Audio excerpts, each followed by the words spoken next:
Hello, everybody. Welcome to Shattered Convictions. We have an amazing show for you guys today. We're going to be talking about the resignation of Joe Kent, something that's been pretty big in the news recently. You got one section of people who say, super base, this guy is standing for America, America, America first, let's go.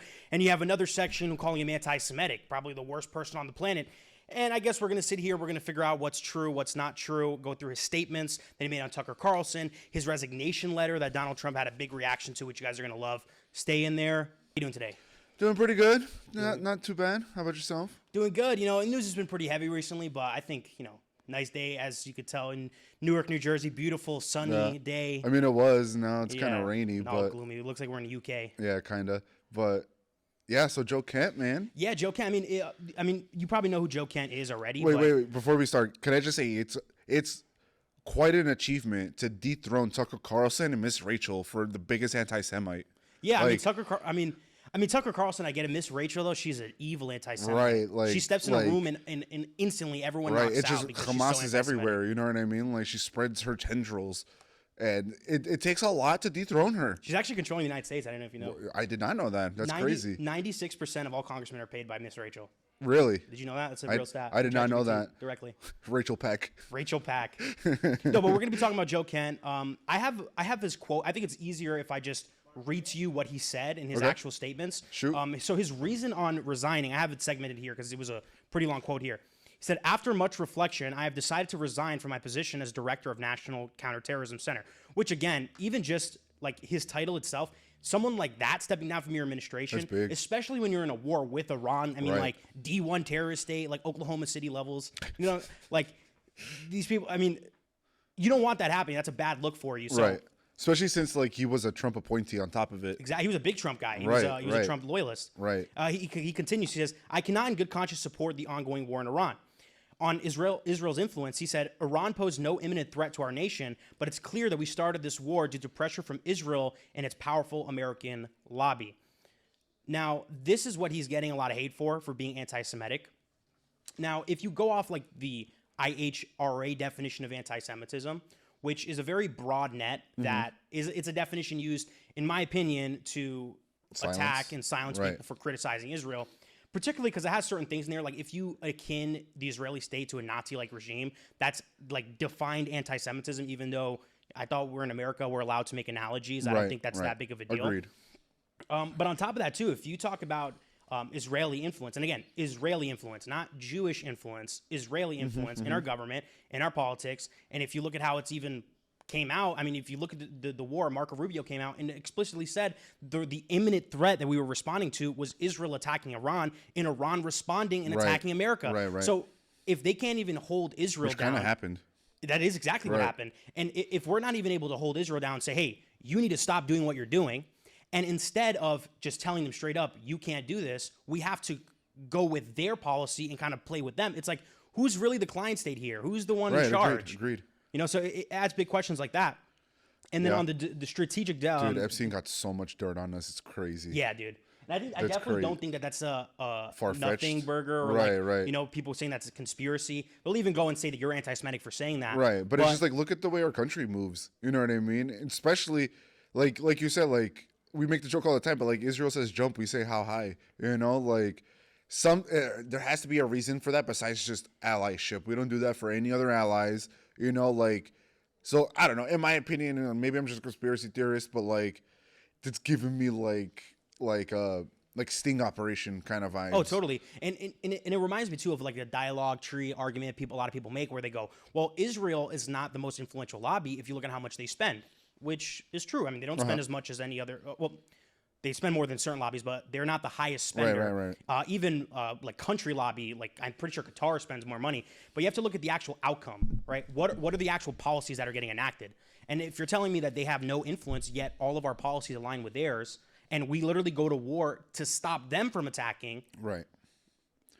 I think that's just propaganda that they're feeding us. And I got to say, I feel like a lot of people are just not having it. You know what I mean? I think a lot of people are recognizing the propaganda for what it is, which is hopeful to see compared to like how we've been dealing with propaganda prior, Does that make sense? So do you think, Tulsi Gabbard? Uh-huh. Do you think she's going to resign as well? Huh? What would you say? Russian spy?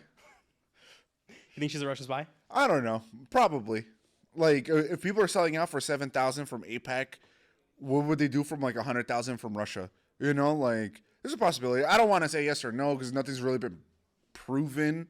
But if I were to flip a coin, I'd probably say yeah. You think she'll resign because of this war?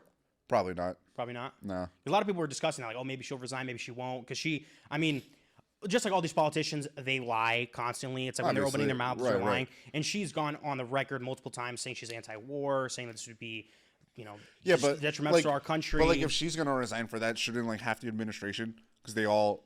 But that's like her whole thing. That's like her whole thing. Fair. At least like for example, like a Ted Cruz, right? Like his whole thing is Israel. He loves Israel. True. You know what I'm saying? True. So he's gonna be down with this. He won't. I mean, even though he's not in the administration, he's a senator. But like, but still, in terms of still what I'm trying to say, right? Whereas it's like her whole point was anti-war, and then she even got some flack during the initial strike with Iran because she was against it, and she was giving intel saying that Iran wasn't nuclear capable. And then obviously the administration said that they were, and that's justified the initial strike. So is she still anti-war, like, or did she course correct?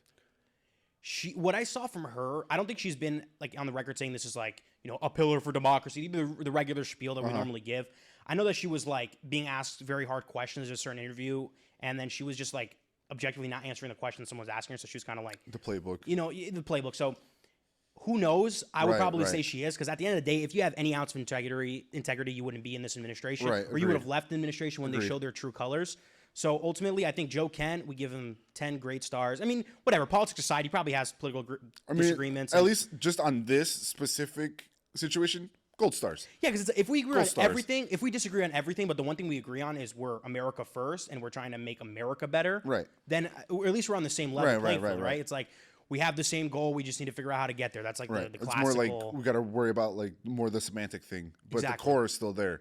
Right. That I totally understand. But when you're just objectively twerking for Israel, right? Like if you like a Huckabee or like a Ted Cruz, where he literally says his number one reason for joining the Senate was to be pro-Israel. How he didn't lose his seat after saying that, like, boggles my mind, dude. Like boomers. That's literally boomers, because like that's literally the definition of like dual loyalty, like, I don't know, crazy. Literally. Crazy. I want to continue here with Joe Kent's statements. On this is, again, the resignation letter, because I split it up because it was a longer one. On strategic deception, he said, high-ranking Israeli officials and influential members of the American media deploy a misinformation campaign that wholly undermines your America First platform and sow pro-war sentiments to encourage a war with Iran. Now, Joe Kent made this argument, especially on like Tucker Carlson stuff, and we have those quotes too. I'll read those out for you as well. But he was basically saying that the Israel and the pro-Israel lobby and like more Israel first members of this administration were using because Donald Trump made a red line of like nuclear proliferation of Iran not getting a nuclear weapon. And that was a big red line. He talked about that even before he got elected. And then Joe Kent claims that they strategically try to whittle down that line to get to the point where it says no enrichment at all. And then get to a point where we're saying there are no missile capabilities at all. In order to justify. Keep moving the goalposts. Exactly. Keep moving the goalposts. Because at the end of the day, Iran is a nation. So if they're going to do what's in their best interest, as any nation should. Of course. Right? As long as you're not like subjecting others to horrors or whatever, you know what I mean? And then like, yeah, sure, you can talk about like the Ayatollah like murdering protesters and this and that, but that's still not our place to go and interfere. You know what I mean? Like I don't think we should have ever stepped foot. But like, I sound like a broken record at this point. Yeah, I mean, this, it makes total sense, because I mean, a lot of people are using that the protest narrative, and they're doing it with this like sense of like it's for the women, like the United States cares about the women here. You know what I mean? Like, let's get off this moral high ground. Yeah, literally. Like, because we know it's all a lie. Right? We all know it's regime change. You know, like let's just call a buck a buck. Let's stop with this like farcical, like it's moral, like it's for the women. We're liberating Iranian women, and bro, they couldn't care less. Right? Like, come on. If the oil was flowing and they weren't attacking, and they were just like, but that's the United States MO, bro. Like, you know how many dictators we sponsor just because they opened up their oil to us? You know what I mean?